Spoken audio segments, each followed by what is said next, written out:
హైదరాబాద్లో కార్పొరేట్ ఆసుపత్రిలో ఓ బాలిక చికిత్సకు సహాయం చేస్తానని కాంగ్రెస్ సీనియర్ నేత జగ్గారెడ్డి హామీ ఇచ్చారు. తమ దీనస్థితిని గాంధీభవన్ మీడియాకు చెప్పడంతో విషయాన్ని జగ్గారెడ్డికి గాంధీభవన్ మీడియా తెలిపింది. మహబూబాబాద్ జిల్లా కేసముద్రం మండలం పెనుగొండ గ్రామానికి చెందిన సుష్మా 9 సంవత్సరాల వయసులో అనారోగ్యానికి గురైంది. దసరా పండుగ సందర్భంగా అమ్మమ్మ ఇంటికి వెళ్లిన సుష్మా అనుకోకుండా జరిగిన పొరపాటుతో చపాతీ పిండిలో చీమల మందు కలిసిన చపాతీ తిని తీవ్ర అనారోగ్యం పాలైంది. గత 9 సంవత్సరాలుగా మంచానికి సుష్మా పరిమితమైపోయింది. ఆర్థిక స్తోమత లేకపోవడంతో తిండి చెవుగాని మహేష్ కార్పొరేట్ ఆసుపత్రిలో చికిత్స అందించలేకపోయారు.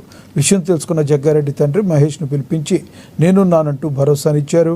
డాక్టర్ చంద్రశేఖర్తో మాట్లాడి అన్ని రకాల వైద్య పరీక్షలు చేసి ఎలాంటి వైద్యం చేస్తే పాప మళ్ళీ లేచి నడవగలదో చెప్పాలని జగ్గారెడ్డి సూచించారు.